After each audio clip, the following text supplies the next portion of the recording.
గణేశుడిని సామాన్యులు అంతా మంటపంలో కొలుస్తారు. ఇంట్లో చేసుకునేవారు మట్టి వినాయకుడిని పూజిస్తారు. అయితే బొజ్జ గణపయ్యను రకరకాల రూపంలో చూసుకుంటుంటారు భక్తులు.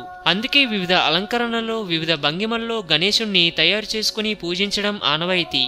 కానీ మహారాష్ట్రలోని సూరత్లో భక్తులు నెలకొల్పిన ఖరీదైన డైమండ్ విగ్రహం ఇది.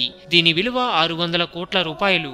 డైమండ్ సిటీగా పేరొందిన సూరత్లో వజ్రాల వ్యాపారుల సిండికేట్ అంతా కలిసి ఈ డైమండ్ విగ్రహాన్ని నెలకొల్పారు.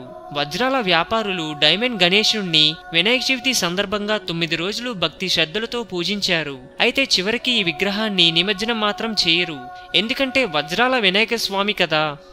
హిందూయిజం గురించి మరెన్నో గొప్ప గొప్ప విషయాలను తెలుసుకోవడం కోసం మా ఛానల్ని సబ్స్క్రైబ్ చేయండి. ఈ వీడియో మీకు నచ్చినట్లయితే లైక్ చేయండి, షేర్ చేయండి.